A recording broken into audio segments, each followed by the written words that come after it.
Sound check to Zoom. 1, 2, 3, 4. I gotta turn this off. 1, 2, 3, 4. This is a test of the Buddha Broadcasting Network. 1, 2, 3, 4. Yes, good. Let's check this too. Kat, can you tell me, does this come out there?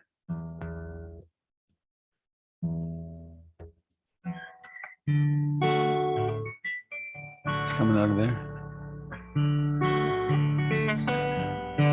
And how's the volume compared to my voice? This is my voice, and this is the music. Good. Is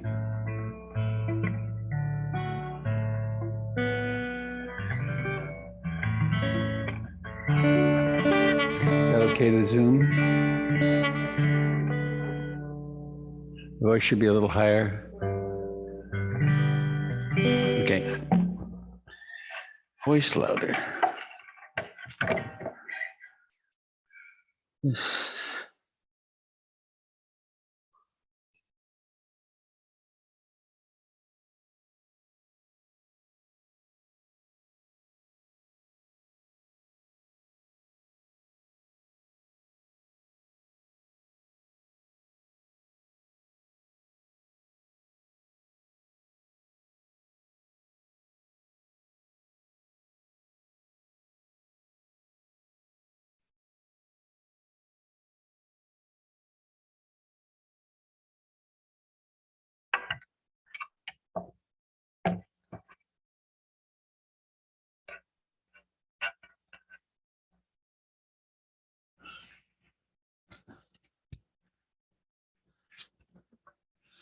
This is the voice is a lot louder.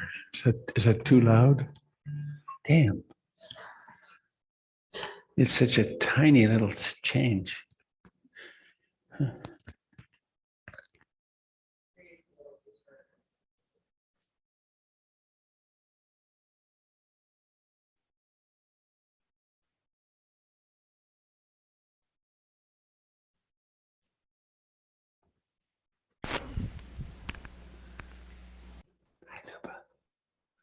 Test 1, 2, 3, 4, 5. Still too loud, isn't it?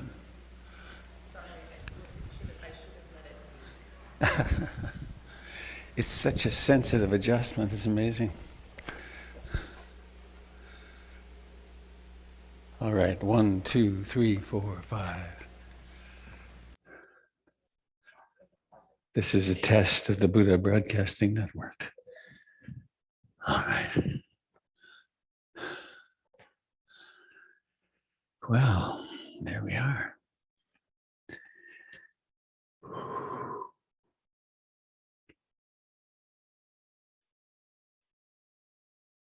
Hmm.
Good morning, dear Dharma friends.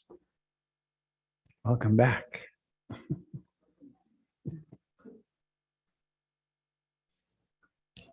Hello to those of you on Zoom. An FYI, for those of you on Zoom, this is being broadcast live to YouTube. And YouTube will be getting speaker view. So you might show up on YouTube as a little tiny picture at the side. If it's important to you not to be seen there, then I would suggest don't have your camera on, as some of you don't. For those of you here in the room, hello. There's two worlds here, at least two. And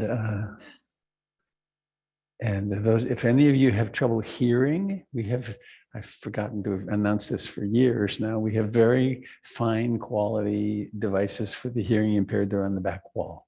It's three of them. There's a battery missing for one. So, anybody here for the first time?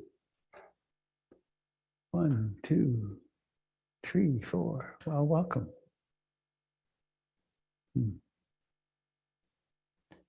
I am only partially here. It appears as though I'm here.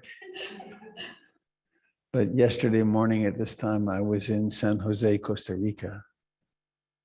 And we arrived home at midnight last night after. I mean, it's just sitting there, but it's a lot of sitting there and airports. And maybe I'll speak to this just for a moment.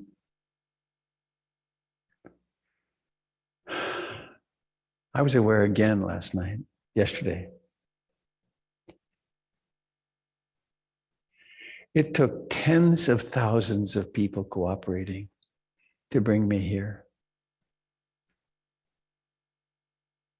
From the person who puts the toilet paper in the bathrooms in the airports, to the air traffic controllers, to the people working in the oil refineries, to the people who are teaching school, to the kids who are working in all those thousands of roles, to the people working in the machine shops to create those aircraft that, hello, Candle. Right, I don't know where that plane that I was on last night would be now. Could be anywhere. But the turbines on that plane have been whirring for 20 years. 20 years, thousands, millions of times they go around. And someone's paying attention to the functioning of all that so that it's so remarkably safe.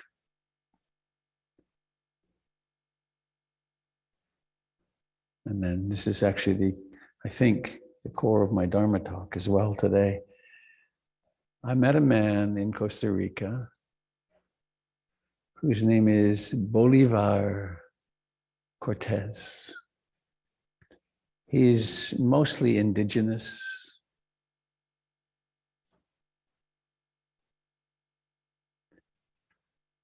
He's not a man he doesn't have much education, but he is wise.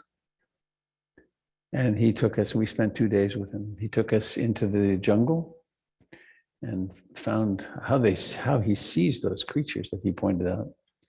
But he also invited us to his home, which he doesn't usually do. It was we really connected.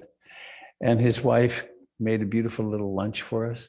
And he said a very interesting thing at one point. He said, I was poor. We were very poor when I was a child. And to any of us walking into his home, we would say, oh, this is the home of a poor person. However, his brother lives next door. 2 of her daughters that she had before she met him live a quarter of a mile away. And the list goes on.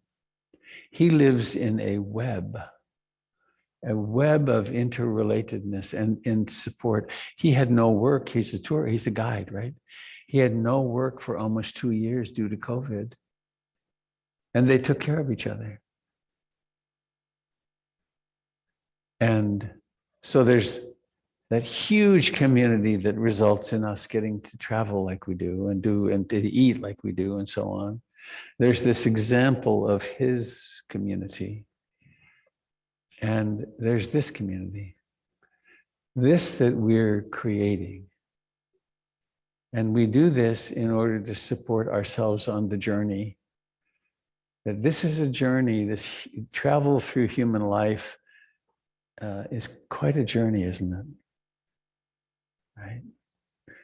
It's so easy to live in the craziness of the human mind.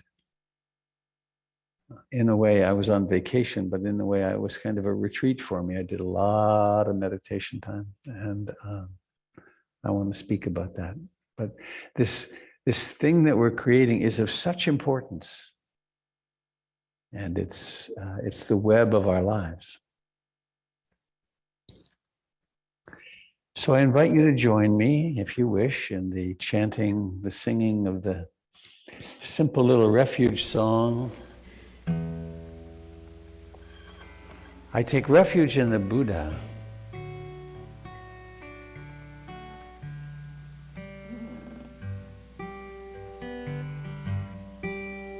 I just had a strong memory of sitting at lunch with Bolivar and his wife, whose name escapes me. Sitting on the table was a very, very well-worn, extremely worn copy of the Bible. They are, as much of Costa Rica as they are really Catholic.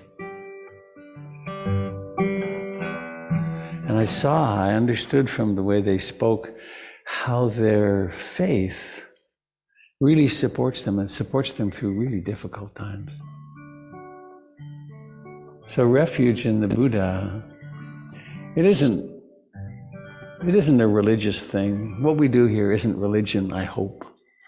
I do my very best to avoid religion because it's so dead.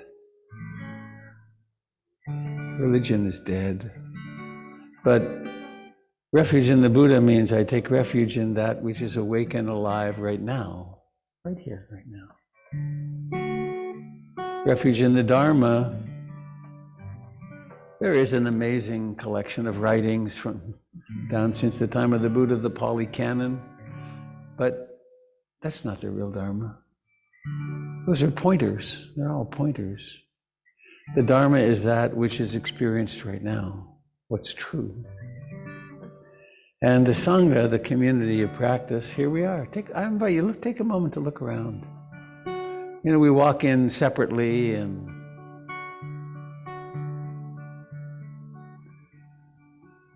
have a moment of eye contact. It's electric, isn't it, when there's a moment of eye contact? I mean, what's going on there when consciousness meets consciousness? It's really something. And those of you on Zoom, while it's not quite the same, I invite you to look around, peer into the world of this other person, seeing. And then there's the community of awakened beings.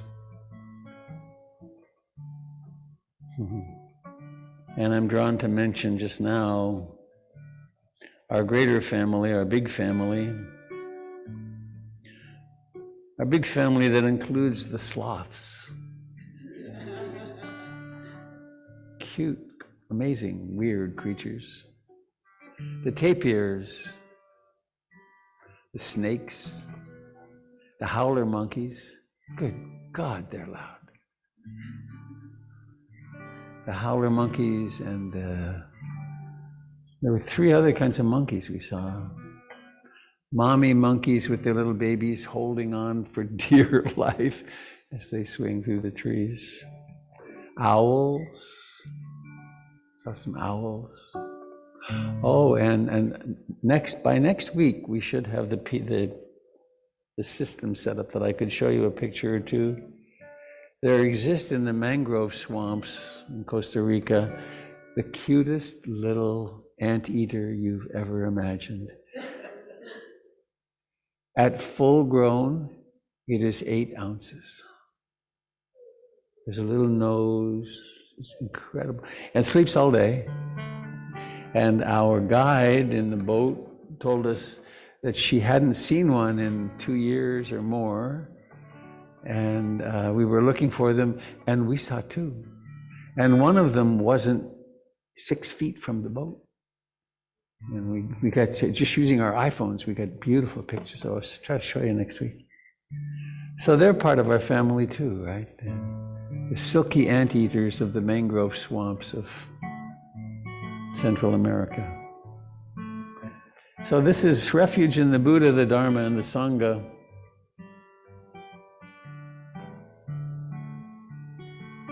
What does it mean really to you right now? I take refuge in the Buddha, the one who shows me the way in this life. Namo Buddhaya, Namo Buddhaya, Namo Buddhaya.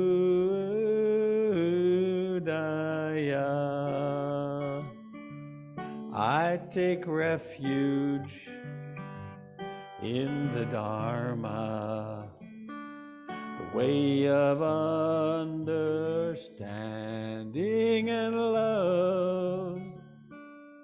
Namo Dharmaya, Namo Dharmaya, Namo Dharmaya.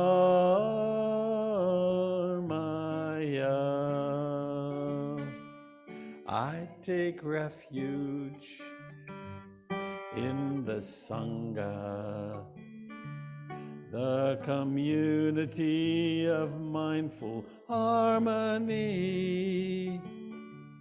Namo Sanghaya, Namo Sanghaya, Namo Sanghaya.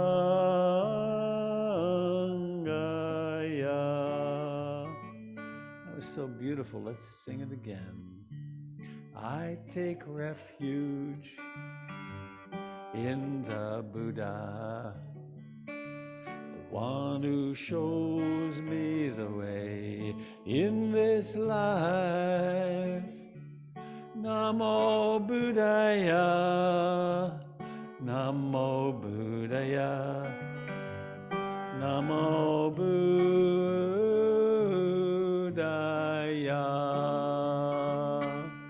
I take refuge in the Dharma, the way of understanding and love. Namo Dharmaya, Namo Dharmaya, Namo Dharmaya.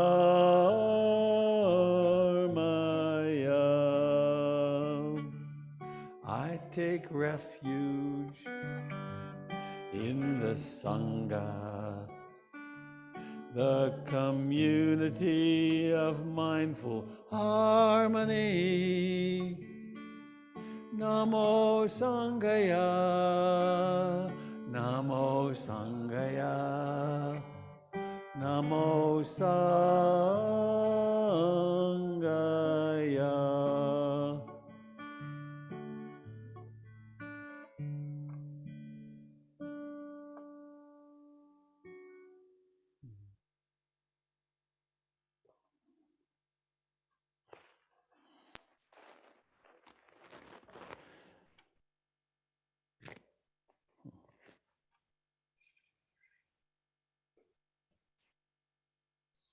So,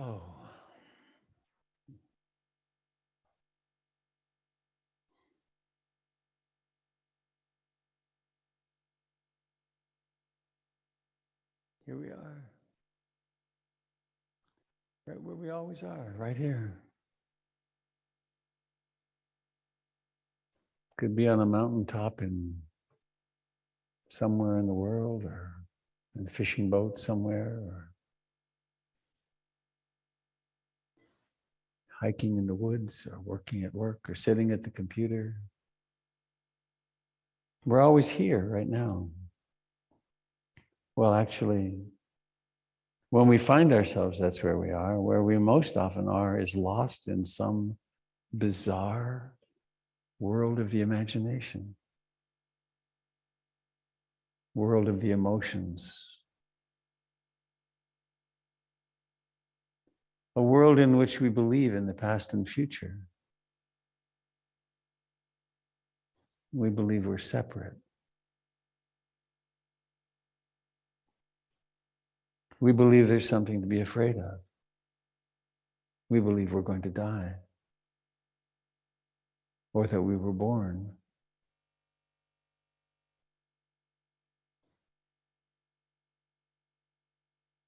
And so here, all these years later, after the Buddha, we take a comfortable upright posture.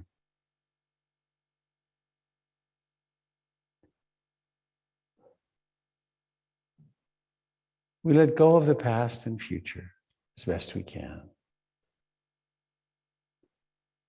And we come home to sitting right here and now. This aliveness right now.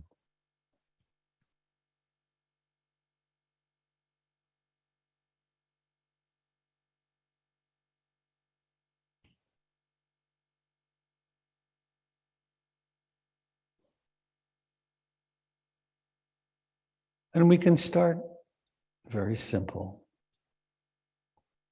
In fact, we can continue very simple for the rest of our lives. There is, in fact, a body that sits here.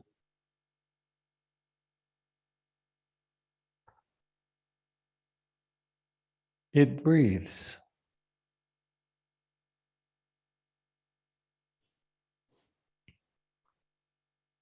And most remarkably, we tend to believe that we are this body.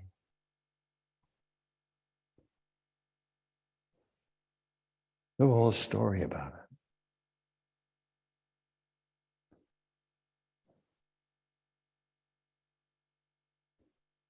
And something very odd is happening. It's so normal to us, we don't notice, but not only is there a body, but there's awareness of the body.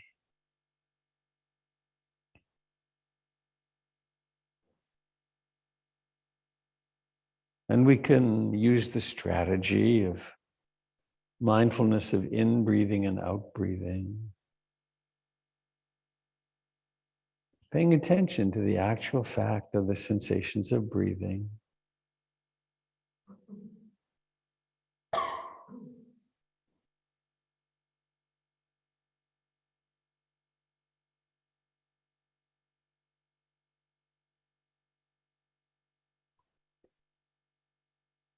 And awareness can't, of course, notice itself directly, but we can know that there is awareness. Because objects appear, because the breath appears and is known.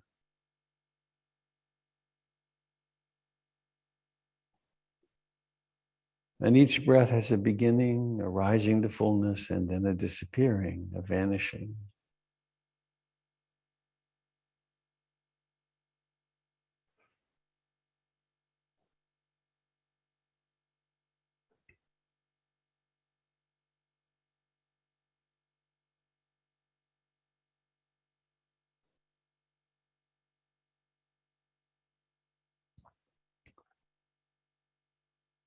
We speak of this as the cultivation of mindfulness, sati. It might better be called heart-mind fullness,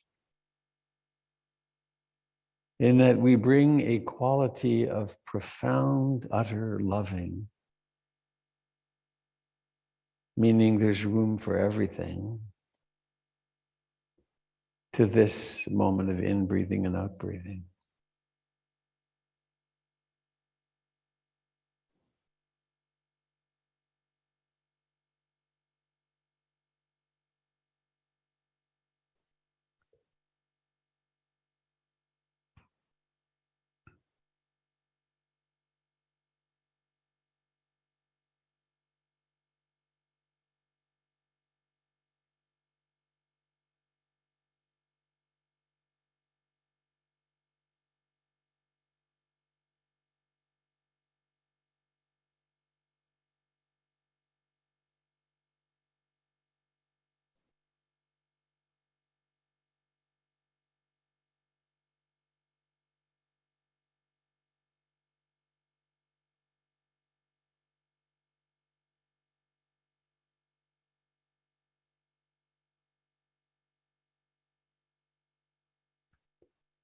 Each and every breath sings the song of anicca, impermanence.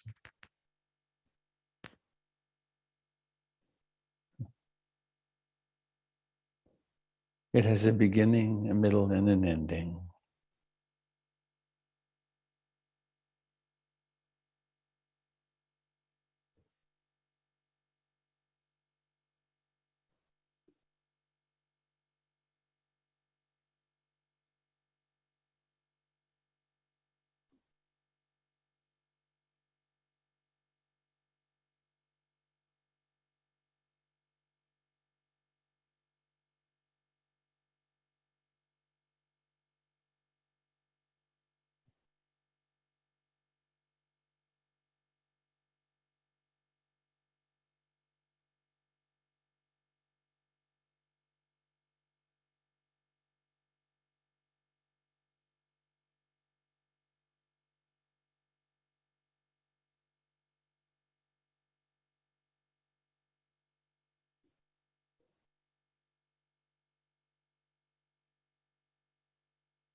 Most probably, you've noticed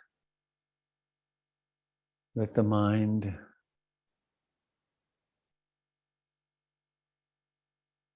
really has a mind of its own. In fact, it goes off into almost hallucinatory fantasies. They're so real, or they seem so real.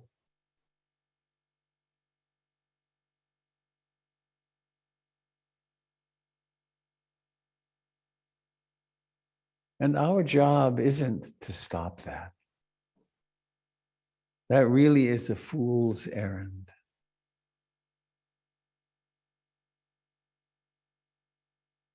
Our job, if we have one, is to realize that we are none of that.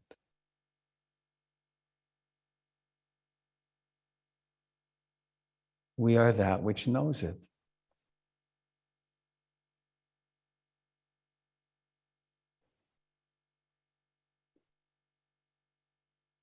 So you may be able to stay with your breath for half a breath or 2 breaths or 5 maybe. Or you may get lost after half a breath.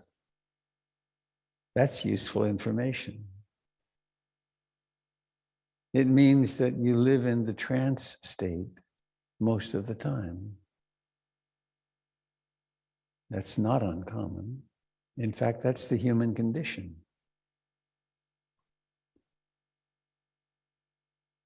But here now, with the Dharma, with the teachings, we can actually practice waking up. Right here, right now.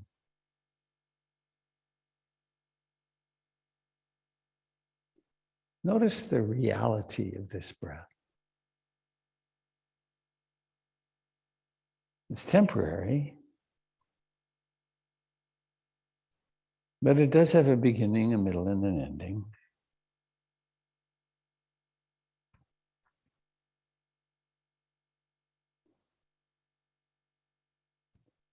And it's tangible somehow.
Each breath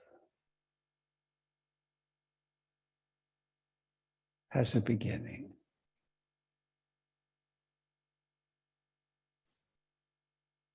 It can seem like a trivial thing.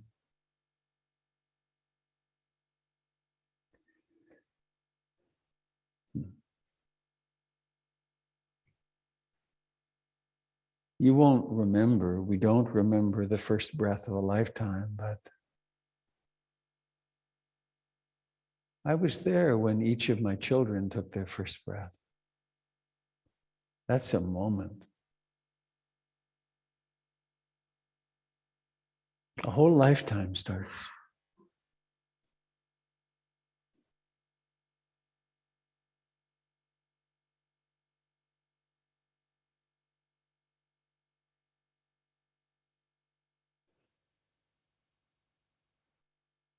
And it's the same right now. A whole lifetime starts with this breath right now.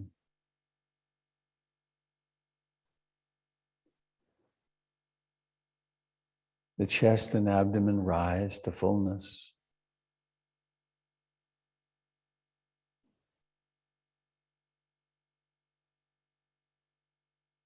Then at a certain moment, it stops, that expansion stops and exhaling begins, not as though you need to do something, but because that's what happens.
That which we think we are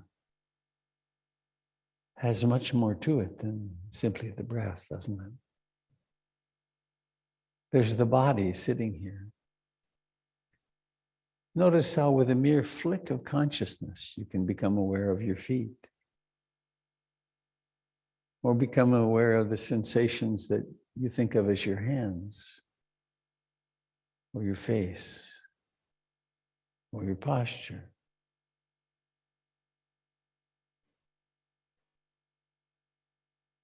We can become aware of liking and disliking.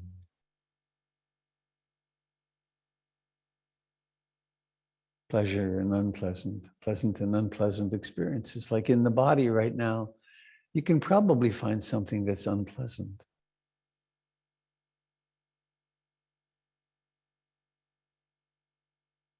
You might be able to find something that's pleasant.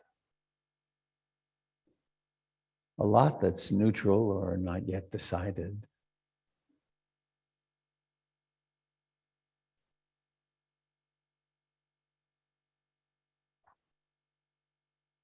with a mere intention, you could notice the kind of outlines of the mind right now. Is this a mind which is concentrated and focused?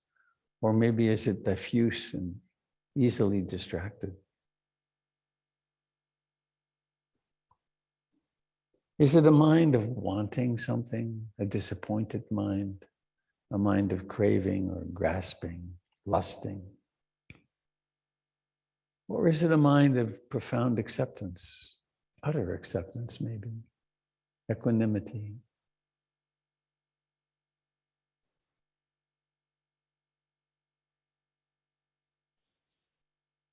Is it an energetic, clear mind, or is it a mind that is sloth and torporish, tired?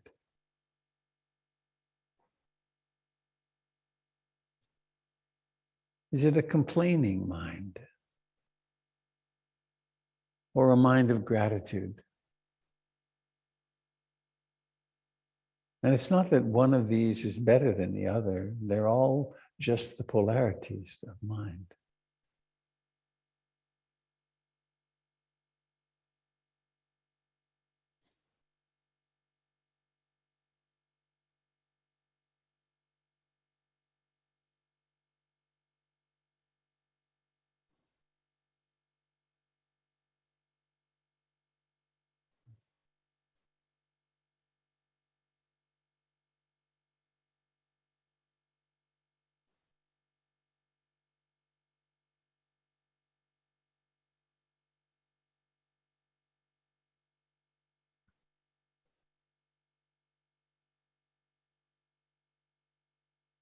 And so we can use mindfulness of in-breathing and out-breathing as a sort of vehicle for cultivating heart mindfulness.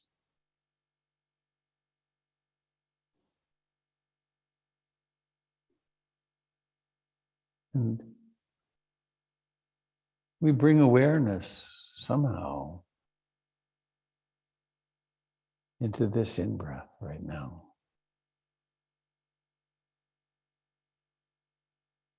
Into this out-breath right now.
observing the display of the mind.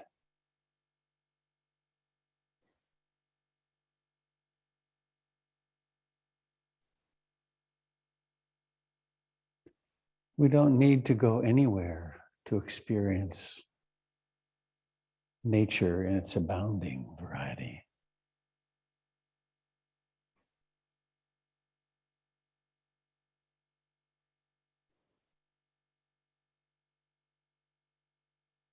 Sometimes the mind will be very quiet. Sometimes it'll be chaotic. Sometimes excited, sometimes calm.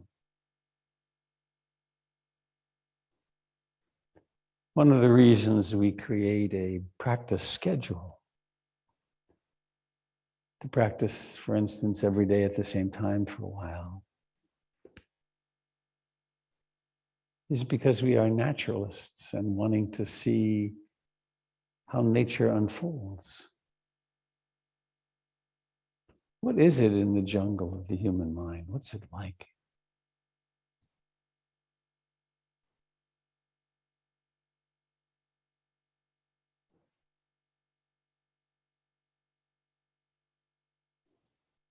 And now,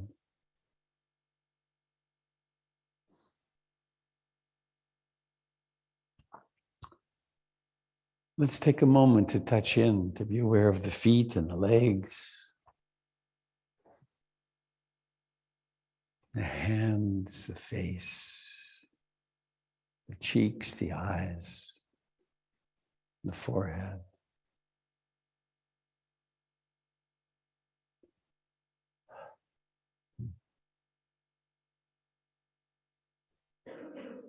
And what if for just a few moments we realized or imagined realizing there's nothing to achieve? There's no moment that's going to be better than this one. It's always this moment.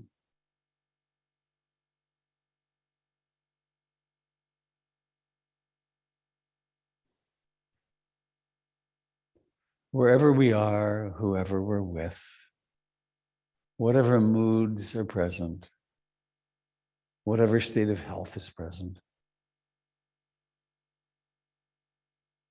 in a certain way, nothing really changes.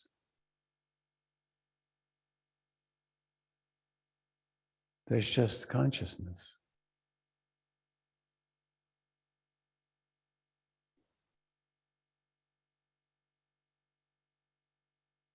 And sitting here,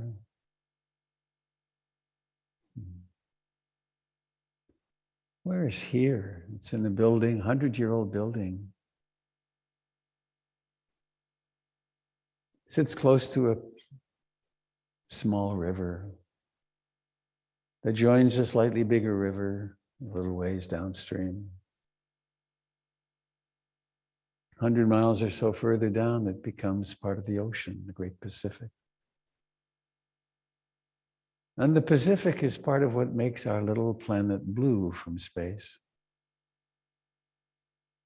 A little marble, a mere 8,000 miles thick. And it's orbiting around a tiny yellow sun, and almost nothing of a sun compared to many.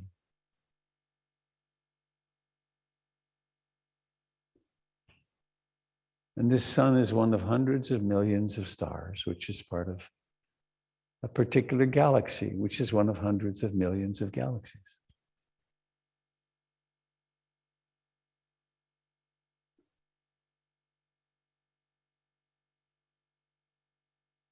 Why is it that we worry about things?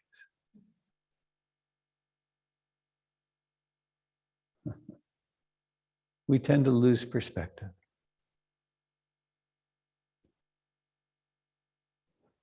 And so let us honor our apparent separateness. And here in the Dharma hall, notice the contact of your body with the floor. Notice the life in your eyes, in your face. And then ever so gently, notice the intention to allow the eyes to open. And then notice it takes work.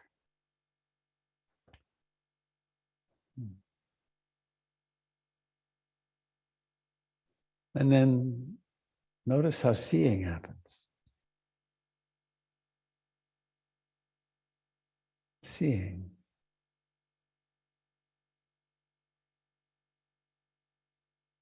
Seeing.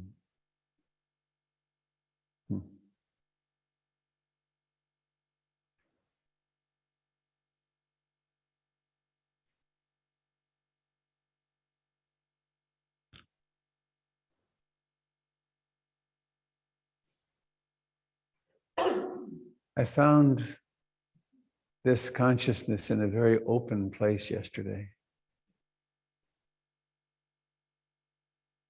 In San Jose Airport. I actually took a video. I took a 19-second video of San Jose Airport. Sent it to several people saying, beautiful downtown Costa Rica. Could be any airport in the world. But what was clear to me was that as it is now, every single person in that airport was going to die.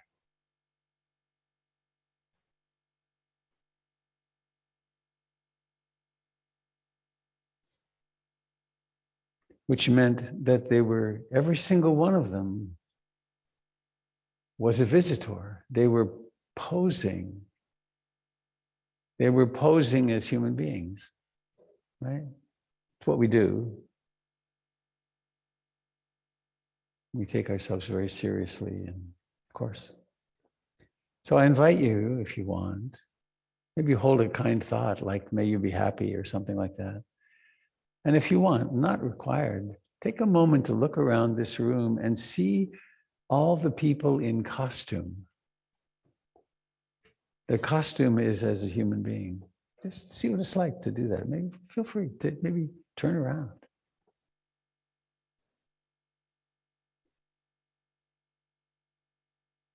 Those simple words for me are kind of mind-boggling. This person's going to die.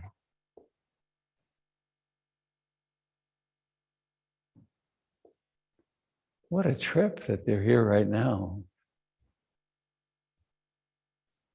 What an amazing thing. And those of you on Zoom, you can do that, of course, with each other.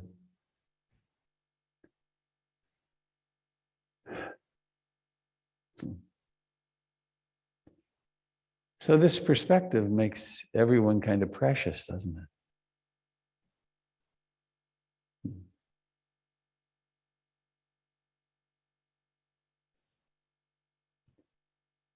Back when I had, oh boy, on the plane last night, there was this screeching baby.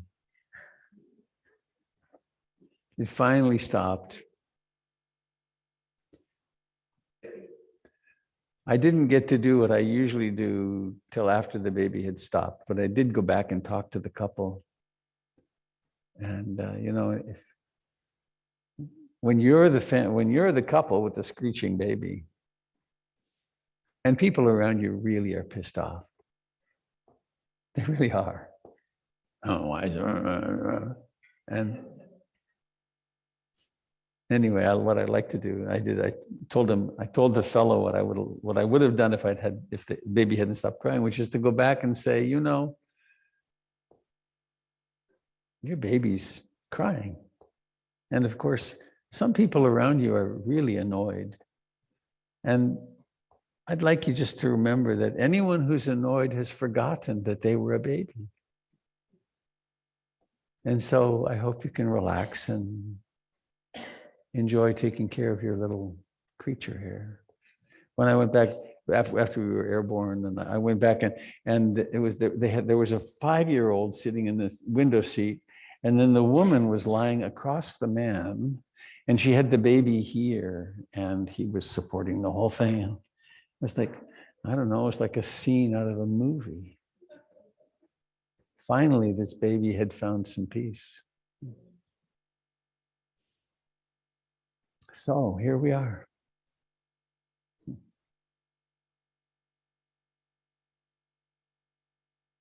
Here we are.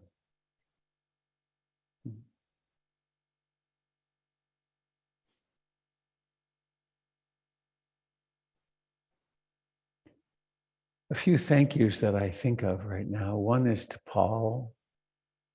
Thanks for doing this, Paul.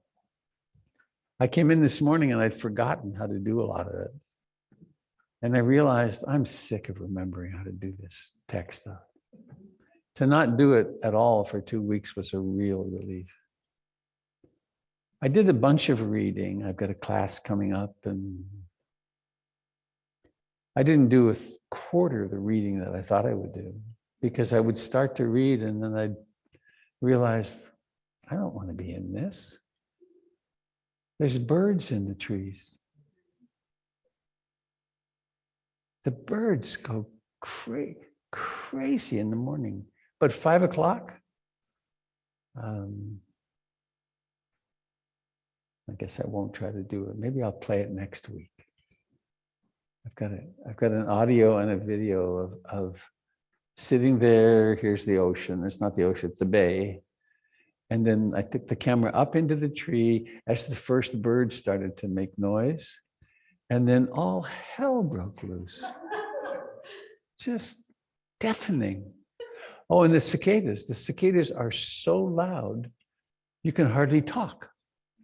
I mean, I'm not exaggerating. They're just blasting. Poor Jennifer, she has hearing aids, and she does have the advantage, she could turn them off. But the life, and so, why would I read when I could be? So that was a failure in the reading world. But we have a few announcements. Oh, I was going to give a few thank yous. Thank you to Candle for teaching in my absence, and all the other teachers who do that.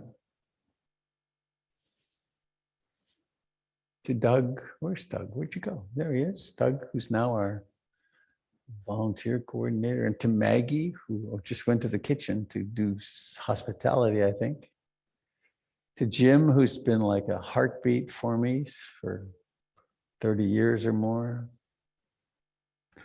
And please raise your hand if you volunteer here at PIMC. So that's a fair number. Thank you. Thank you, Laura Dow, for being the chair of our board and wonderful friend and solid. Takes a lot to run this place. Really a lot.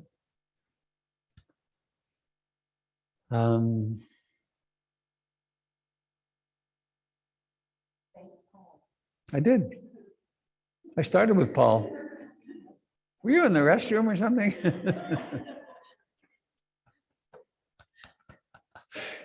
Were you here? No, but isn't that interesting? I mean, I noticed that a lot when being on retreat sort of this last 2 weeks, and the moods, oh man, the moods. There were times when I thought Jennifer was the most wonderful person in the world and the best person to be on vacation with ever. And there were other times when I thought, why in God's name am I even in a relationship with this person? I mean,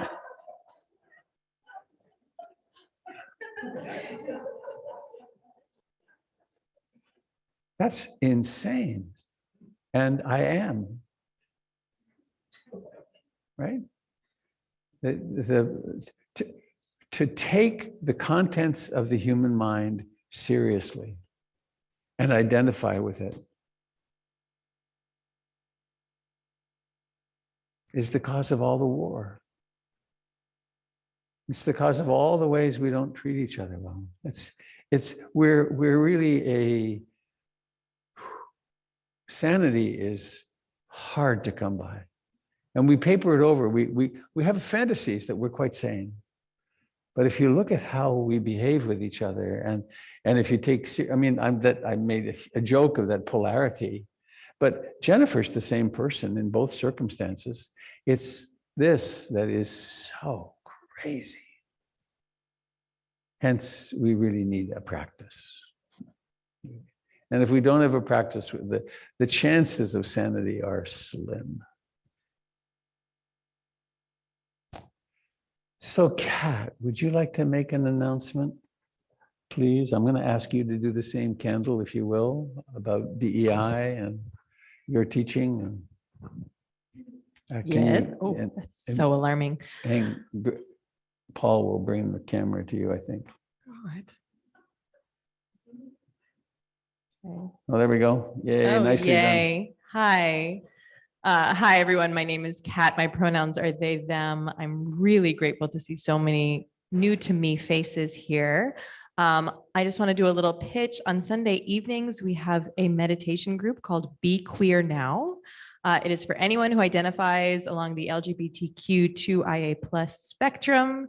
It's 6:30 to 7:30 every Sunday. It's currently and probably will stay on Zoom, but we're also planning in-person get-togethers. It's a rotating cast of characters who lead the meditations. It's really awesome. You can find it on the PIMC website. I will say right now, registration's been a little finicky. If you have any problems, feel free to email me. My email is also on the website. So please join us. It's a really great group. It's been going on for over a year. I hope to see you there.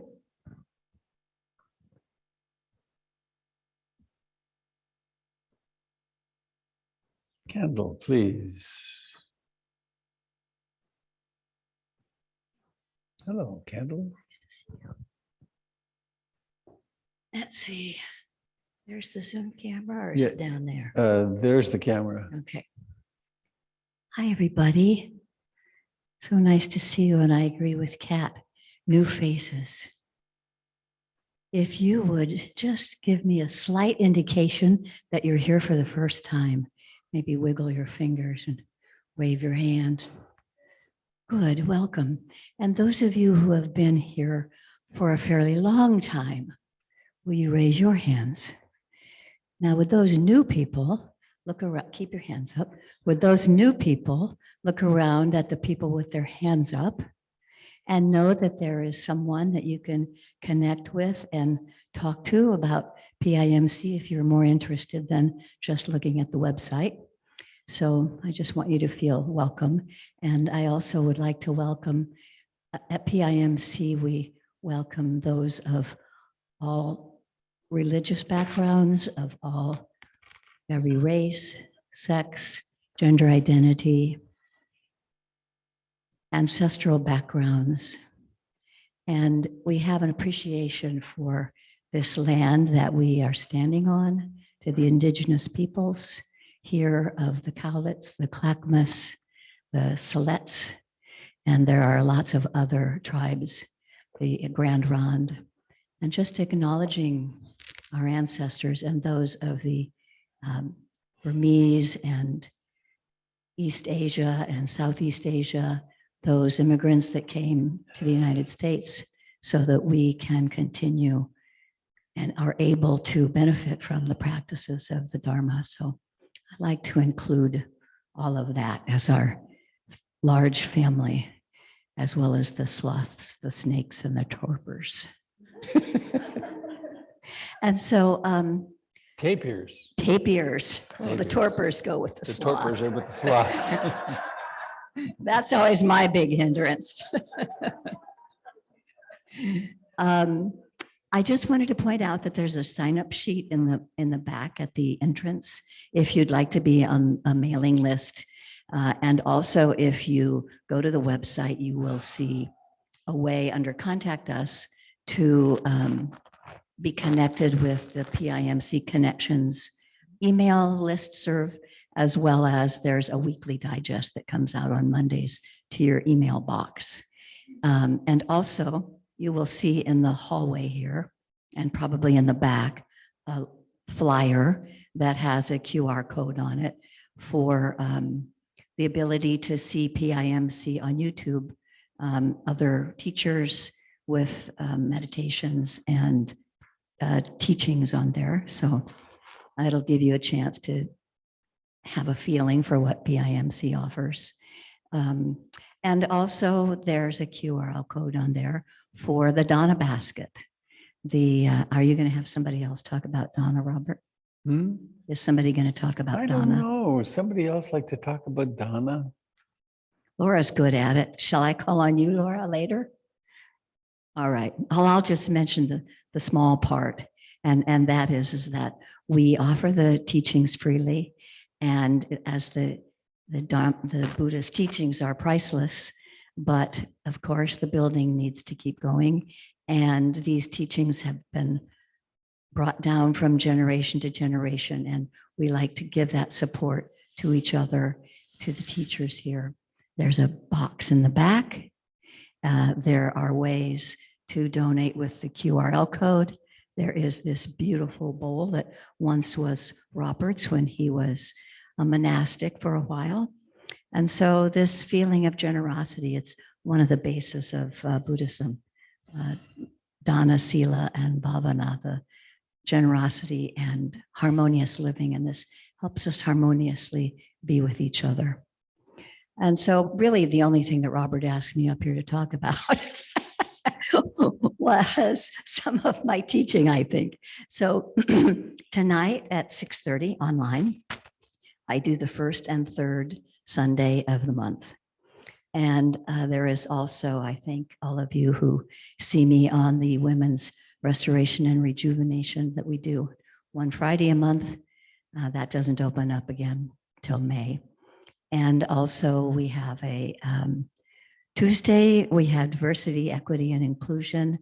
Right now, we are discussing, and we're almost at the end of our discussion of Awakening Together, a book with Larry Yang, who will be visiting us on our last meeting on the 28th. And so we will begin something else again later on in the spring. And so I just want to thank everyone who is continuing their investment in their own investigation of diversity and inclusion. And so the last thing I'll mention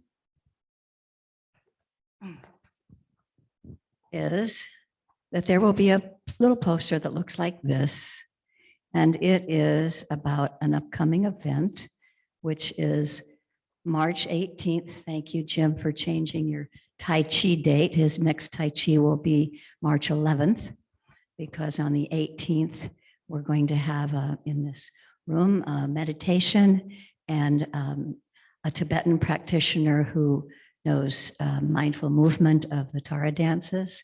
And I'm going to bring my crystal bowls and do some sound healing.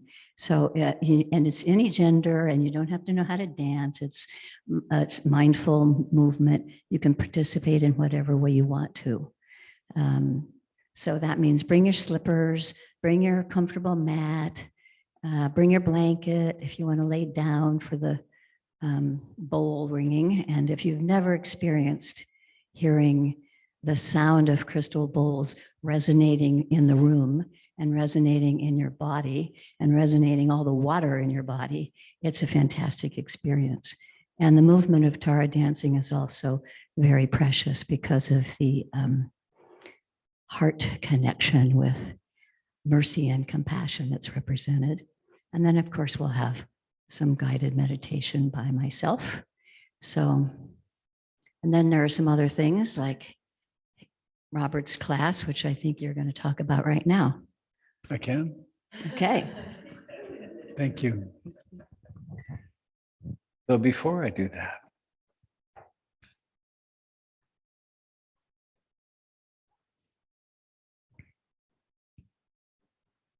what about remembering that listening to someone speaking is no different than sitting and observing the breath? It's not like, oh, now we've gone to announcements and practice is over. It's the same thing. But how do we remember? It's that practice of remembering. Laura, would you like to regale us with a few moments of, and only if you want to, there's no requirement.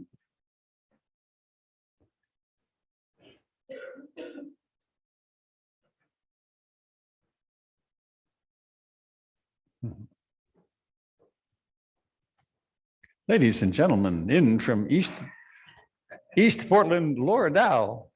Oh, such a buildup. I'm going to disappoint everybody. Everybody, Kendall, you did a great job of explaining how somebody can give, but I'm not going to talk about how. You're smart people. You can figure that out, or you can come see me afterwards and I'll explain it, right? I'm going to talk about why we give. Dana, D-A-N-A, is a Pali word, but in English, we call it generosity. Generosity takes many forms, and it is a practice, just like mindfulness, just like a lot of other things we do. You work with it. It's harder some days than others. You get better at it over time, but it is something that enriches your life because you learn how to go from grasping to open, right? To say, I have enough in me that I can give of myself to someone else. That can be giving money, that can be giving time, that can be giving energy, that can be being in community, whatever that looks like. And so I encourage you just in the next few minutes, think about the last time you were generous. And I don't care what that looks like. You don't have to tell me, but think about it and reflect on, was it easy? Was it a little hard? Did it feel strange? I'm going to tell you, I always feel strange walking up to somebody who is unhoused to give them money because I think, what is this? Is this a transaction? This is somebody who's struggling and I'm giving him a few bucks. Like, is that gonna even help? So I work with my generosity as a practice there to say, well, I don't know, right? And I'm just gonna be confident that if I help somebody, maybe there's a little bit of something positive that helps that person move forward in their day a little bit stronger. So anyway, think about the generous time in your mind. Just think about the joy you felt when you could help something, right? Think about the gratitude of, maybe somebody died and gave you some money and you were like, well, I don't deserve this. Now I can pass it on, right? And something wonderful happens in the community because my great grandma left me a few bucks, right? Generosity is a practice. I encourage you, as part of your everyday, to think about how you can be more generous. That can be here, that can be to anyone, it can be anytime, but it will enrich your life as much or more, I think, than sitting in practice, learning chants, and that sort of thing. It's all tools to help us in our growth. So again, if you have any questions about how to do that here at PIMC or what the money goes for, I'm happy to explain that to you because I do understand there's practical questions about that too. But today, just think about it as a joyful, mindful practice that you get to do every day. Wow, that was great. Thank you. Yay.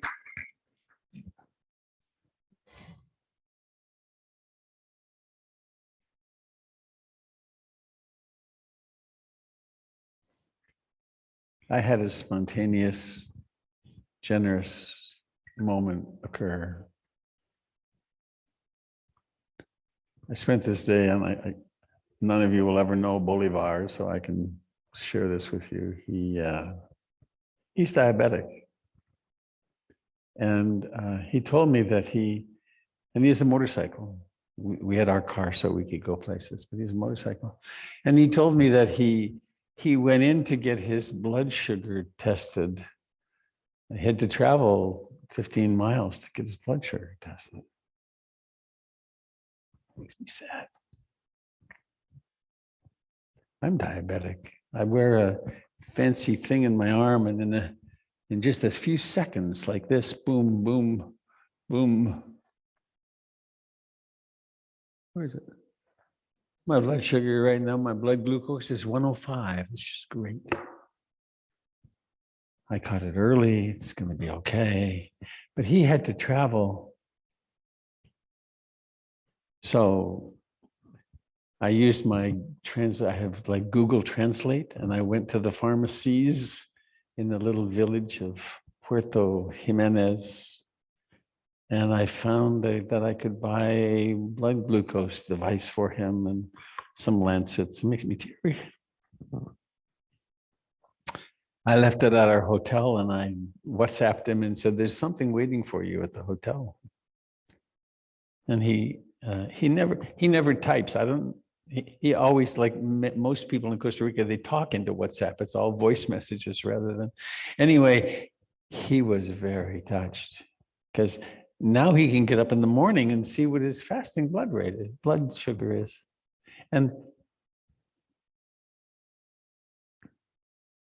it was so easy, right? And I'm sure you'll find that there's, if once we start paying attention, there's all these gaping holes in the world that, oh, this person needs that, this person, or I need that. Speaking of taking care of a need, taking care of your own practice every day is of such importance. So, last thing.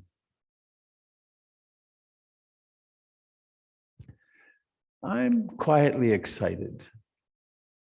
Wednesday night is the first of 13 Wednesday evenings in which I'm going to be teaching about the Satipatthana Sutra, the 4 foundations of mindfulness. And I need to be careful I don't start talking about it because I will get so ramped up we'll never finish today. But how about this? What do you think you are? Who do you think you are? Are you your body? Well, if you think you're your body, why not learn to observe your body really precisely? Its movements, its activities, its all of the things about the body. And or do you think we're all pushed around by liking and disliking? Do you think you're your liking and disliking? Is that who you are? Well, why not learn to study liking and disliking at the most minute level, such that when your plate of food comes, you can notice, oh, this is what the mind is wanting. This is liking and disliking. And then what about mental states? Have you noticed any strange mental states? The whole story of your life, your psychological history. And are you that? Well, if we think we are that, then why not study that? Why not really become precisely articulate? Oh, here's this personal neurotic pattern. Oh, here's this quality of judgment. Here's this quality of feeling superior or inferior. Oh, here's this process of self-hatred. Or are you the 5 hindrances? Are you the 7 enlightenment factors? What are you? And what the Buddha's strategy was, it's a really remarkable strategy, which was develop a consciousness which is so precise and so on, and study. Can you find something in this process that lasts? And lo and behold, it all keeps dissolving. None of it lasts a millisecond. And that's one thing to say, but it's another thing to experience, because that's the doorway to freedom that every single spiritual tradition points at. And what's marvelous about Buddhism is that there's this model, this set of strategies and practices that kind of open the door to that. So over the next 13 weeks, it's more than that. There's 2 or 3 weeks only going to be gone.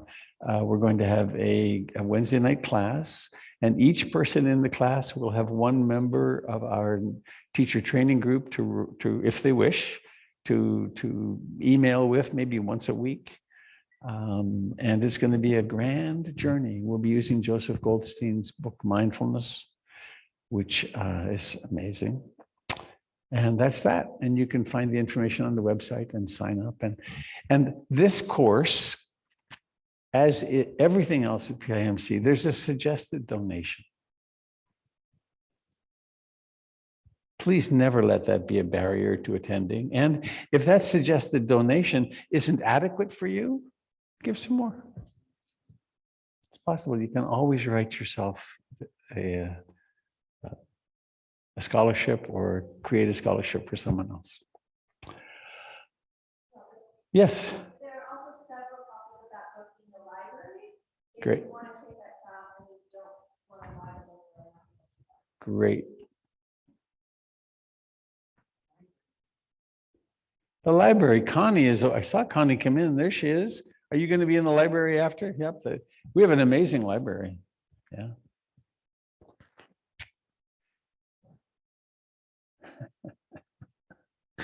And just because it came to mind, if the book is not in the library, and if you want to take the course and the book is too big a stretch, let me know. I'll buy you the book. And then donate it to the library. So we'll have it for the next time. All right. Well, that was a lot of announcements. I hope you found them useful and entertaining and mostly useful. Well, Jim, you want to do a little Qigong? And after Jim, though there'll be a few minutes left, not a lot, I'm going to do a little further Dharma talk. Oh God, it's getting stiffer every time, isn't it? I got to turn this off. Oh, and when we're done here, there's coffee and tea in the other room.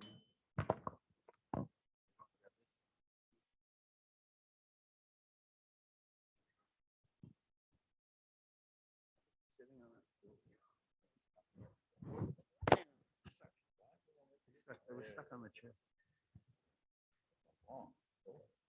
It is.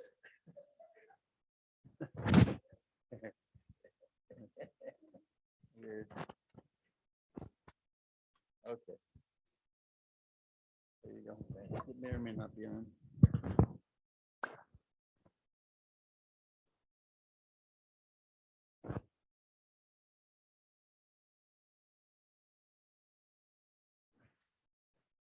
It's complicated standing up here.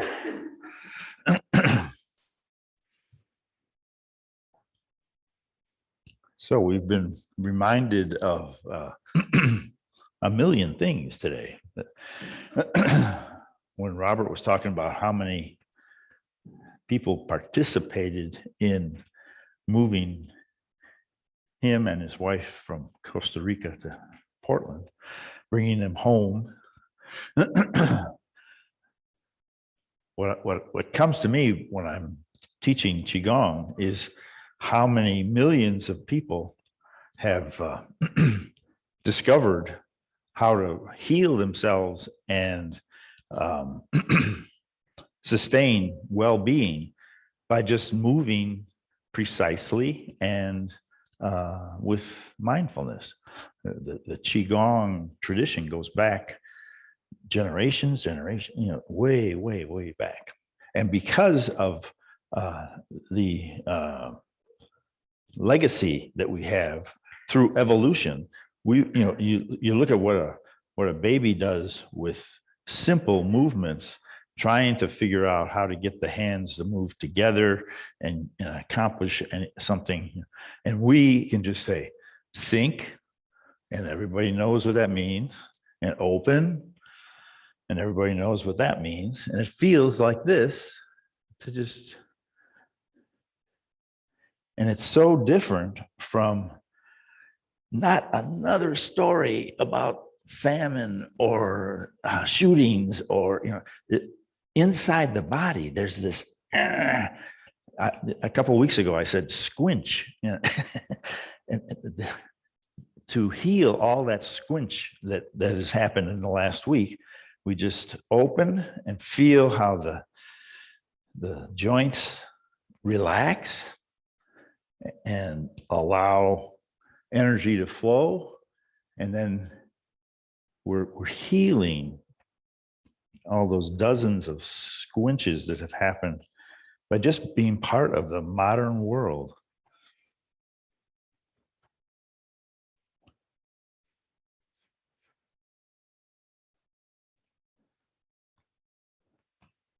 And then something else that came up already today, all these things that we remember. Don't live in the past or the future. It causes suffering. So enjoy this release. Step back and enjoy this release. Willing to engage with the world that we live in. Moving our energy into the world, with the world, cooperating with the world. Now, here now, feeling the opportunity to participate. And then the other leg, it can support us. We've come back and there's support on the back leg. All organized to participate, engage in the world. Come back and rest and then participate again. And that healing, reciprocal give and take is our antidote to all this squinch from the political world, the economic world, the international world, the failure of taking good stewardship of our planet, the results of all our poor handling of our relationship with the tapirs. That's a big word today. Sloth and tapers. Anyway, relaxing the wrists, lifting the fingers, stretching the wrists. So there's a yang element and a yin element to every movement. The hardest part is to say, where's the beginning? But let's begin by lifting. And that takes a certain kind of yang energy, and then slowly coming into a contact with gravity, closer to the earth, moving away.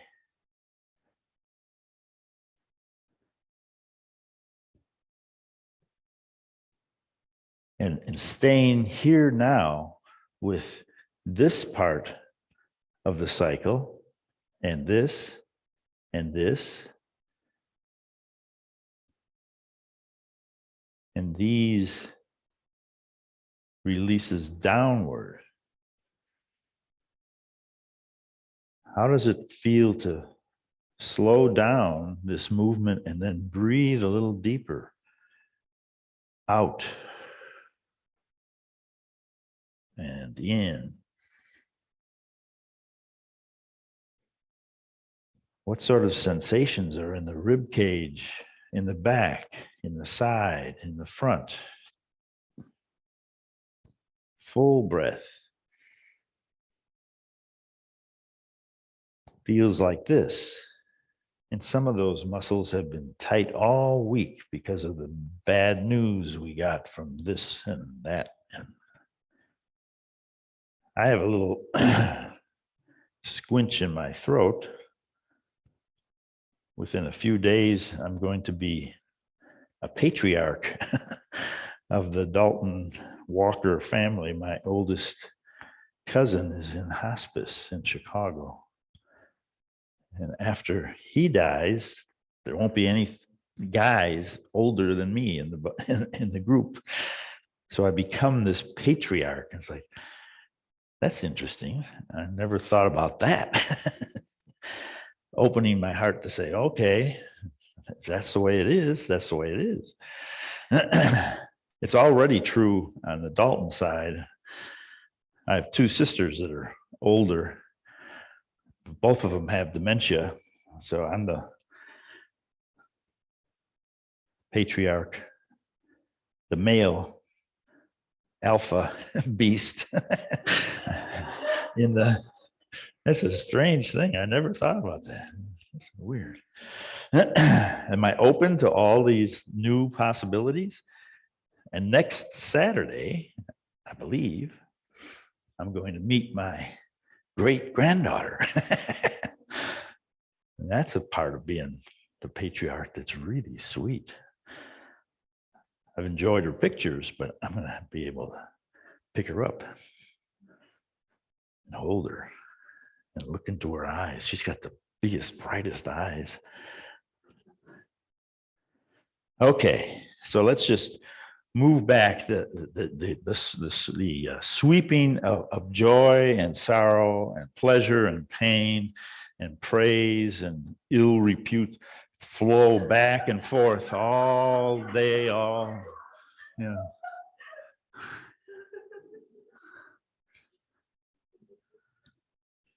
but we just ride the waves. We're surfing here. Okay, open and release. And I'll be here next Saturday from 9 to 1, doing Qigong and listening to some poetry, sharing some poetry, opening discussions with the group that's here, and sitting in silence. So it's a chance to slow down and sit, do some mindful movement, and then get refreshed for the next chapter, whatever that is. Thank you.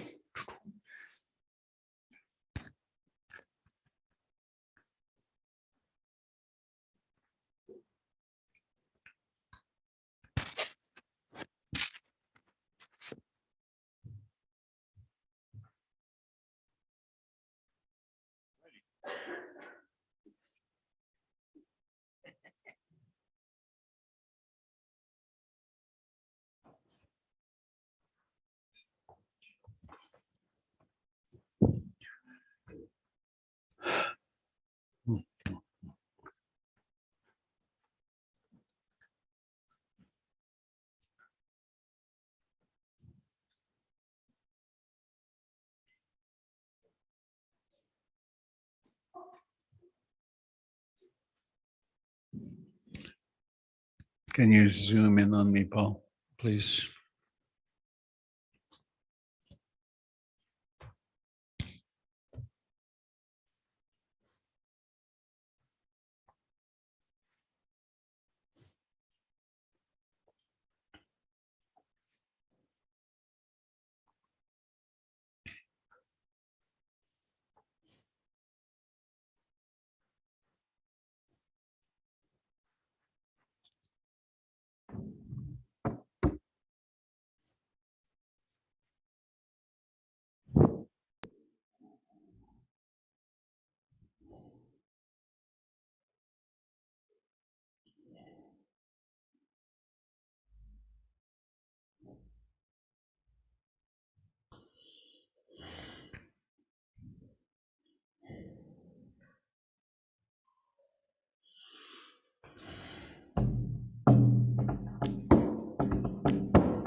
Oh, it's on.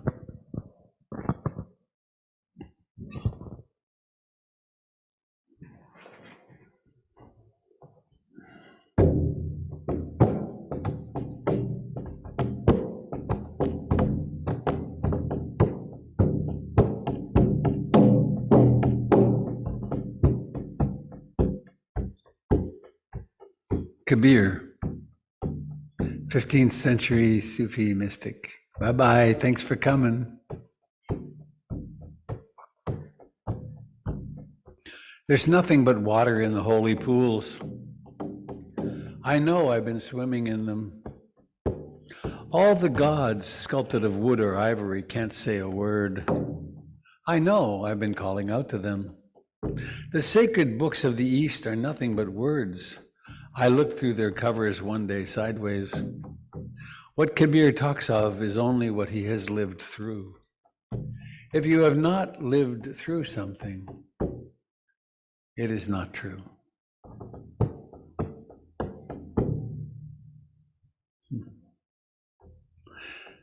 There's nothing but water in the holy pools. I know I've been swimming in them. All the gods, sculpted of wood or ivory, can't say a word. I know I've been crying out to them. The sacred books of the East are nothing but words. I looked through their covers one day sideways. What Kabir talks of is only what he has lived through. If you have not lived through something, it's not true.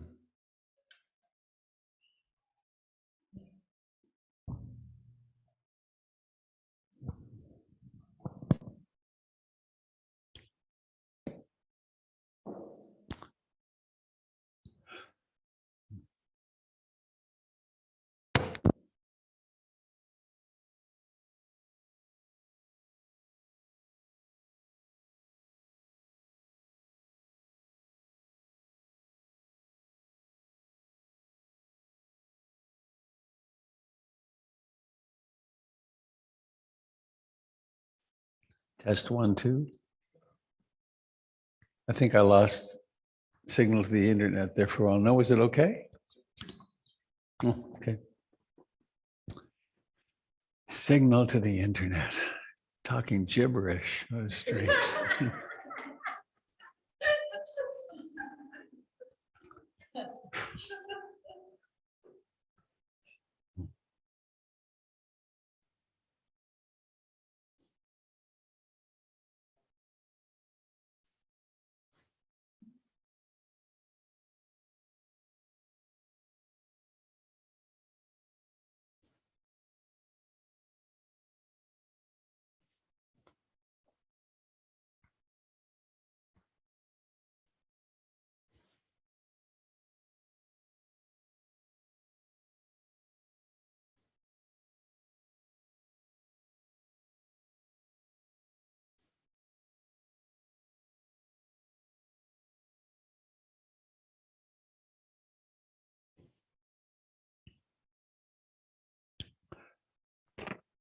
I'm noticing every direction that the mind goes off into. It kind of just goes off and then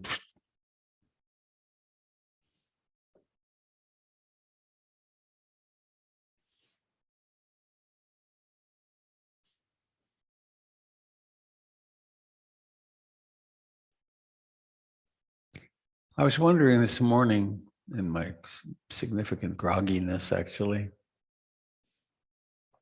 what is it that I wanted to say after being away for 2 weeks?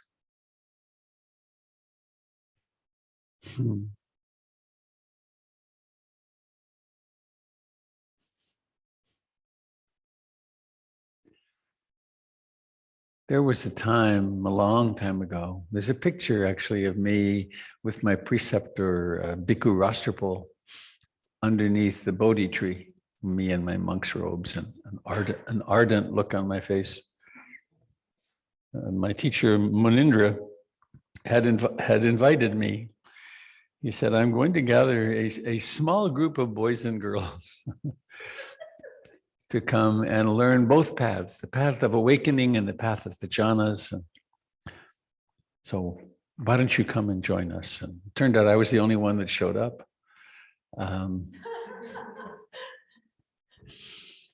And then after 3 or 4 weeks, he got pneumonia and left and went to Calcutta. And there I was this was pre-therapy. So in my craziness alone in Bodh Gaya, basically. But Bhikkhu Rastrapal was there. And he said, Robert, when I meditate, I don't think of you. In fact, I don't think of anyone. And I wondered, what was he trying to say?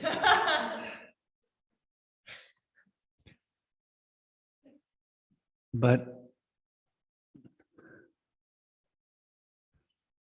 I didn't miss PIMC at all. I didn't miss teaching in the mornings. I didn't miss my conversations with people that I have, and I have wonderful conversations with people. It was just wonderful to be where I was. It was so gentle in a way, some ways.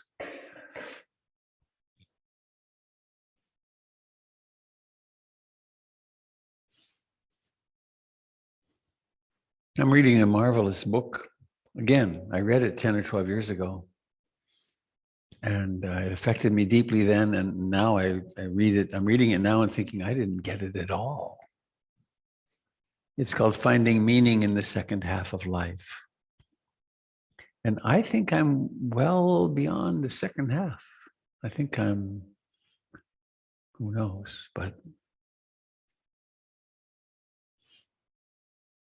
it's by a Jungian fellow who I admire greatly.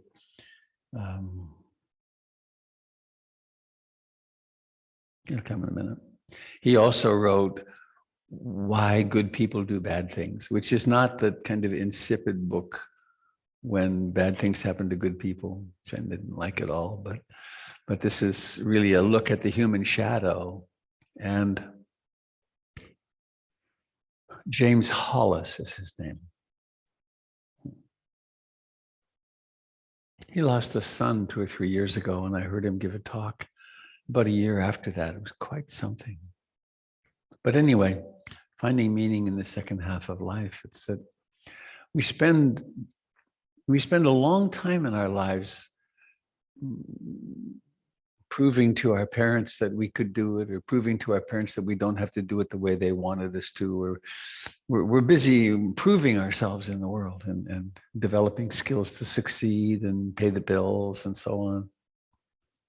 But there's something that we leave out when we do that. He calls it soul. It's not soul as in the Christian sense of soul, but the deep emotional, the deep longing in ourselves, which is not so much about personal, but it's responding to the whole, responding to the all.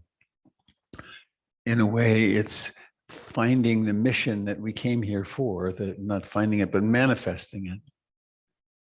And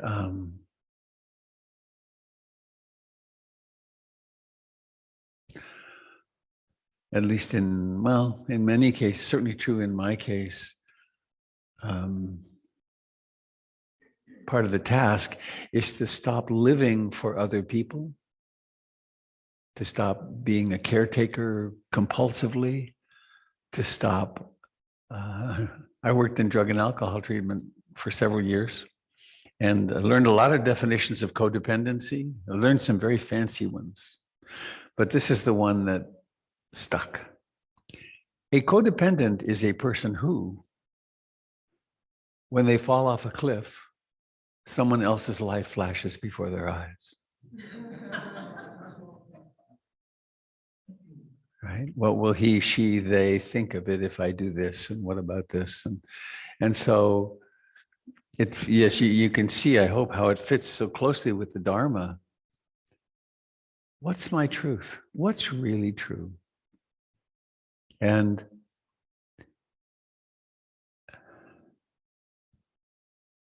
as I continue to be amazed, as the fog continues to lift, I notice how much of the time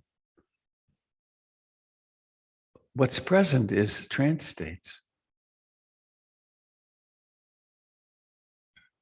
stories,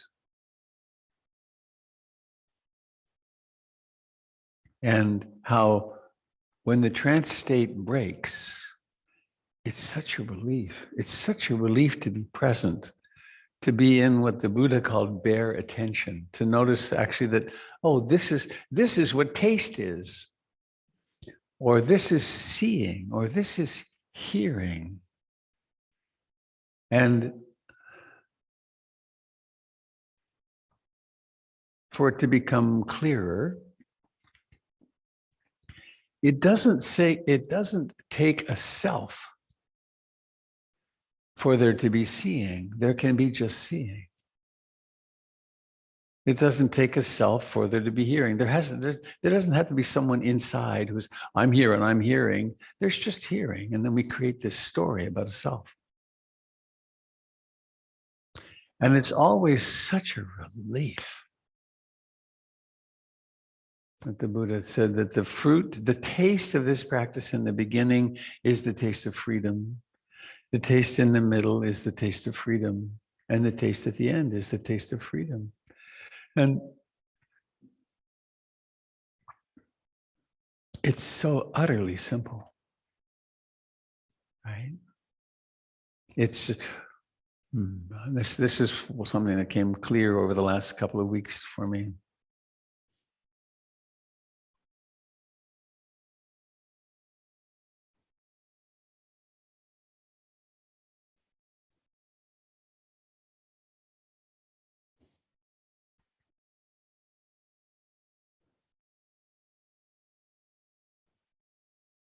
Meditation will never wake you up. Meditation will never make enlightenment happen. Meditation gets us in the vicinity. As Chogyam Trungpa put it, waking up is an accident. Meditation makes you accident prone. And so we can practice things like bare attention. We can practice coming home to breathing and being aware of the 4 foundations of mindfulness. We can do that, and it's very effective. And it's so helpful with our emotional craziness and our interpersonal craziness. And mindfulness is so utterly useful. But it has nothing to do with waking up. Because waking up is just remembering what we already are. But it does get us in the vicinity. And the thing about that is so important for me here at this second half of life, at age 75, it could be I'm well beyond 3/4, huh? What do you think? Is right now is the moment to wake up. It's not after you've done. There's some really interesting beliefs that we get. One thing that's strong in the Theravadan Buddhist world is that only after you've done 5 or 6 or 10 long retreats, you should do at least several 3-month retreats, and then maybe then it'll happen for you. That's quite an impediment, because you may never do that. What about instead being right here, right now? Seeing.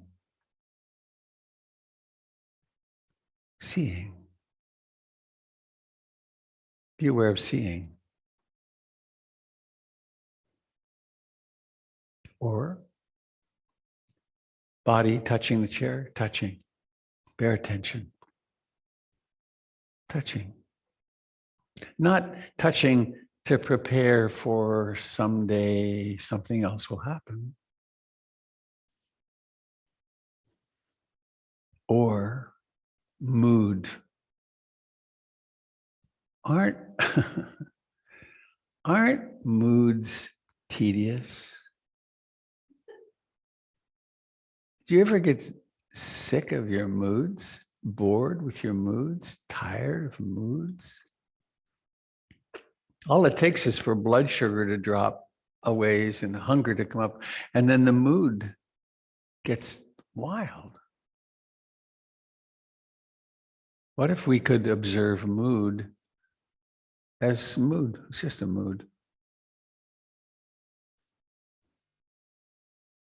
Seeing.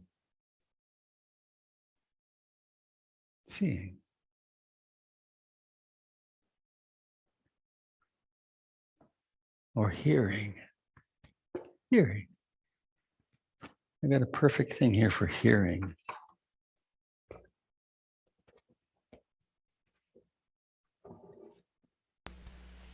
Not hearing to prepare for some other time, but hearing.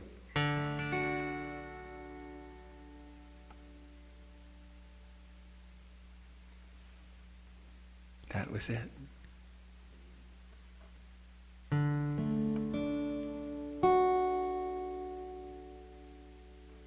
Hearing, complete in itself. Hearing.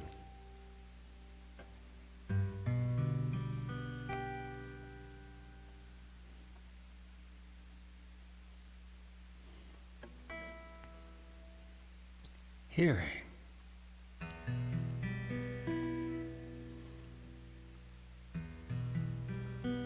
That's a minor chord, isn't it odd?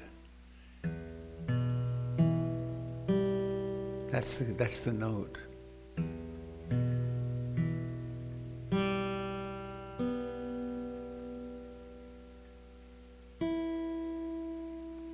Hearing.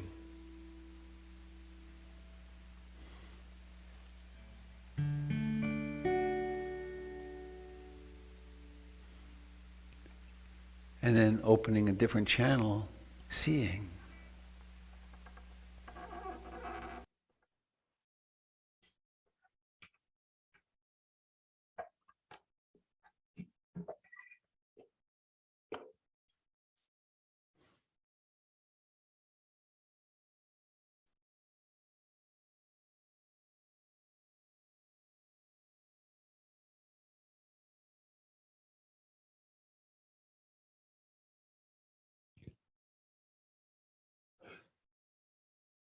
So that's what I wanted to say coming home from.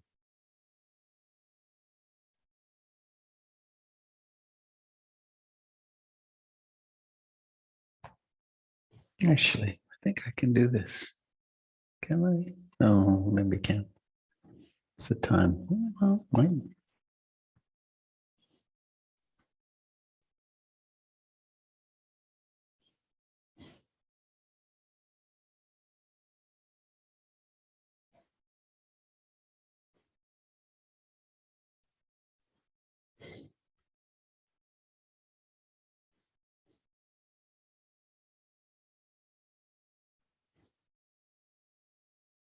Sitting, breathing.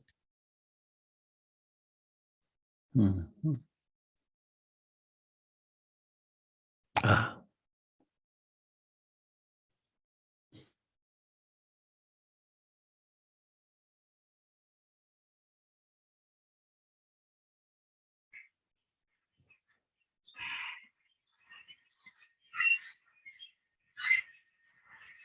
hearing.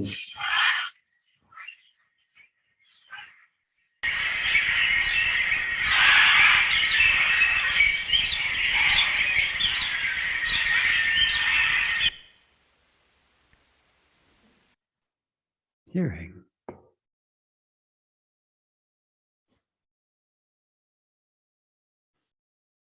To be in a circumstance like that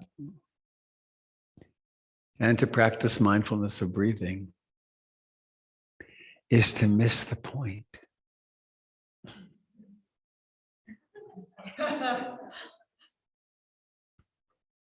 Mindfulness of breathing is a strategy that's useful to train the mind to be present. But then what's present? I just had a momentary memory, a flash. It was a flash of red, actually. A long time ago now. Oh boy, Bob Braun, my best friend for 11 years. We played racquetball every Friday morning for 11 years, almost every. We would. It was such a standing date that we wouldn't even mention it unless we couldn't make it. And he died. He was older than me. Funny. He died at 62, and it seemed like he was really old. Anyway, I took a few days off and I went into the mountains. I went up onto Mount Jefferson by myself. And I was sitting a substantial drop off, maybe 1,500, 2,000 feet off to a lake. And I was sitting there with my eyes closed. And I was wearing a red bandana. And all of a sudden, there was this roaring sound. And it was a hummingbird right in front of me, just. And I opened my eyes and I got it. It was like, hey, this is not the place to be focusing on your breath. This is the place where seeing is the practice.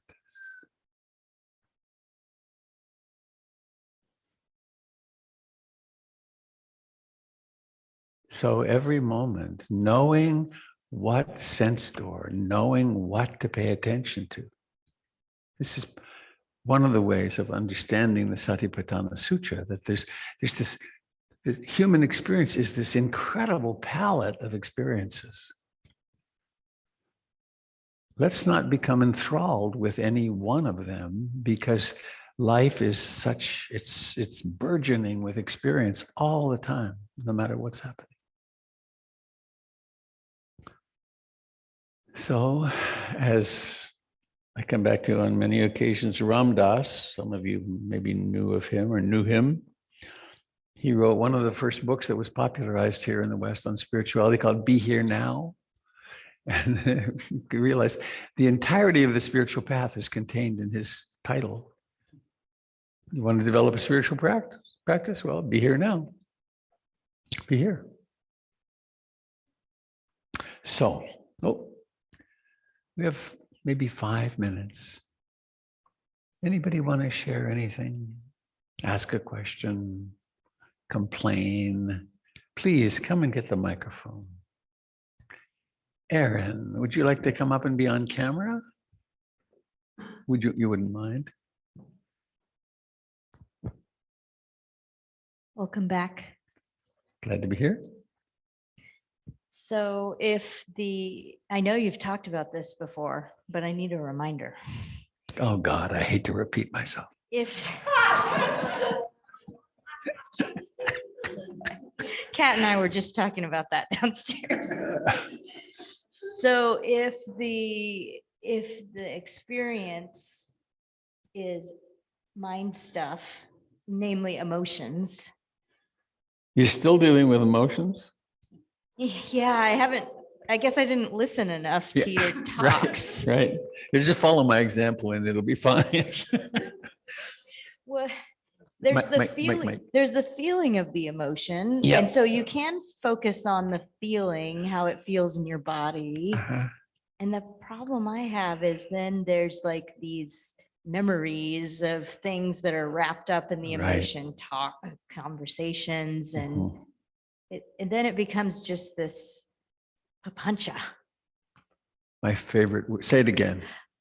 Papancha. I love it. It's my favorite Buddhist word, mental proliferation. It doesn't just stay in the body or the Right. felt experience of Right. the emotion. So I heard the complaint. Are you the complaint department? I'm the complaint. I'm the complaint department. What do you do if you're trying to feel your emotion because it's the most predominant object, but it keeps bringing up all of this mind stuff?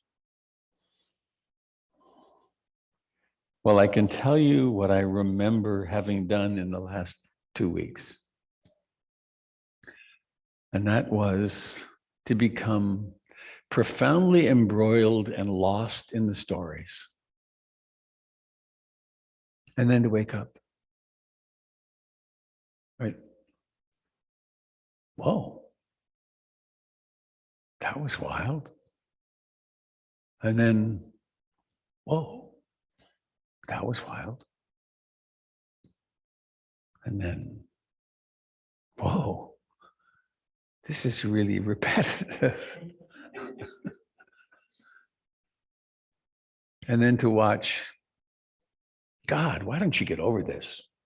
Shouldn't you be beyond this by now? I mean, you pretend to be a teacher, for God's sake.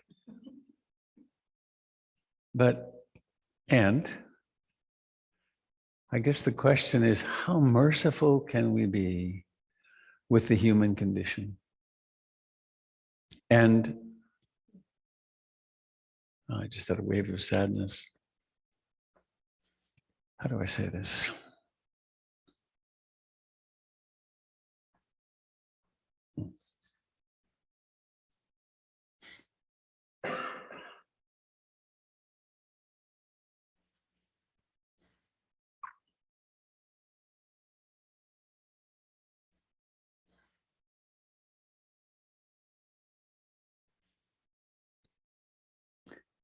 I have a conditioning that I imagine we share, which is I'd like to get enlightened, quote, and not suffer in relationship anymore. To not worry about, I'd like to not worry about anything. I'd like to be just at ease all the time. I don't think that's the human condition. And I don't think, and who knows with the Arhat, right? The fully enlightened being, but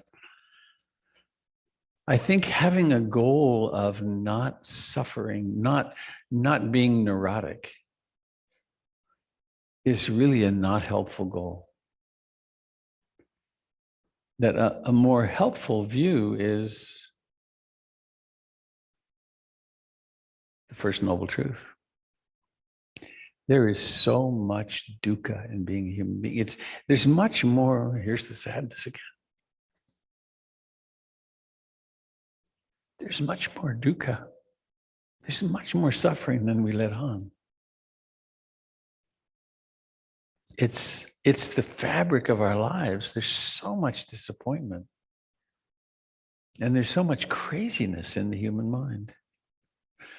But with the Dharma, we can become much more accepting and kind and forgiving of our own neurotic structure, such that again and again we wake up like, well, how about this? You can probably, you can, I'm going to invite you to fill this in with your own. Think about that worry that you have, that familiar worry. How many hundreds of times or thousands of times has that worry come into being? Or think of a relationship issue that you're struggling with in your relationship. How many times has that come into being? I have things that happen between Jennifer and me that have happened in every relationship in my life, every intimate relationship. I've had 7 that I count that are really major relationships. It's always the same stuff. And it's always me, turns out. It's me, which flies in the face of it's not all about you. It is all about me.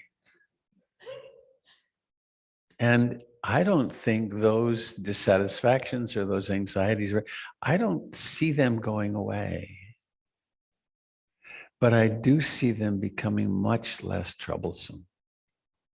It's like, well, here's this worry, here's this judgmental pattern, and so what?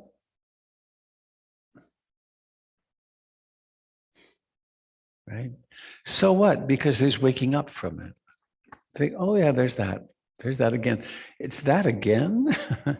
It's that again? Oh yeah, right, it's that again. And then somehow or another, and I'm sure you experience this, sometimes it becomes, it's like, here's the mind chattering with its usual stuff, and then it stops. Circumstances haven't changed, but the obsessing mind or the worrying mind is quiet. It isn't gone, but that's not true. It is gone. It ceases to exist. And then it may get fired up again. Is this making any sense? Are you connecting with this?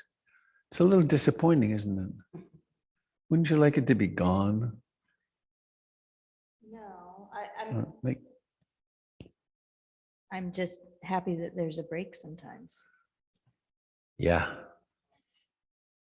And think of how utterly fortunate you are that you have a practice and you've been so diligent in it and you've done it for so long, and that you have breaks, because most people never get a break.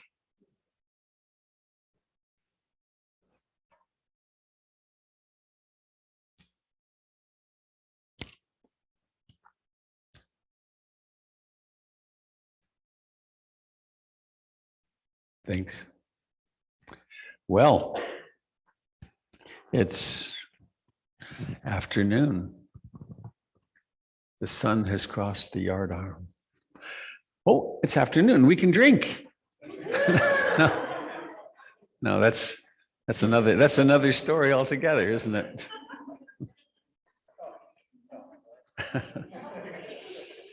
So let's make a big circle and do our closing that way. Please, some of you come up here on the stage. And,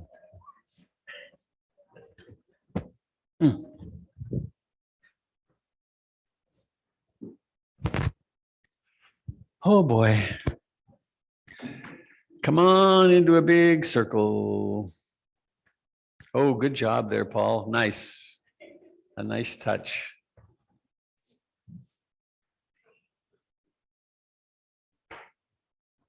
No, I was looking at your mohawk. Your mohawk. Hmm?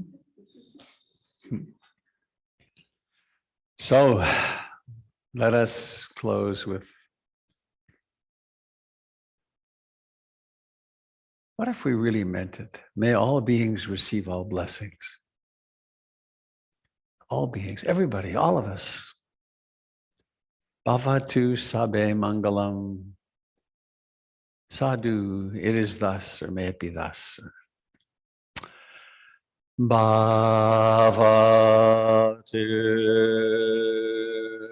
sabe mangalam. Bhavatu sabe mangalam. Bhavatu sabe mangalam. Sadhu, sadhu, sadhu. Please now let us allow our eyes to be open and be aware of seeing and look around this circle. You may discover eye contact somewhere.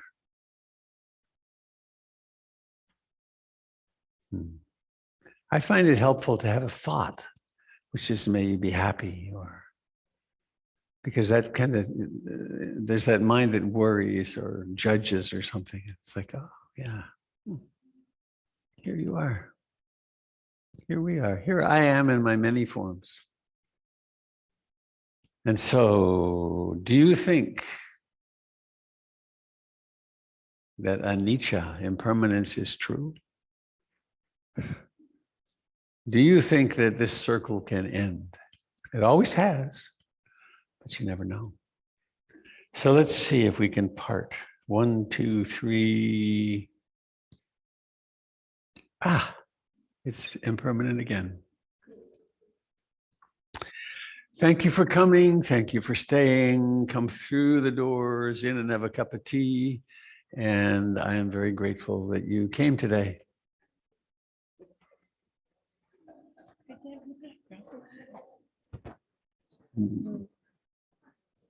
Sounds fun to hear those jungle sounds too. Wasn't it something?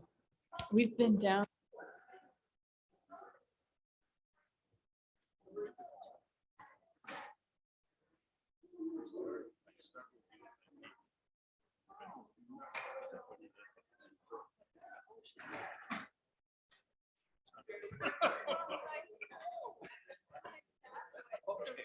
I'm glad you received it.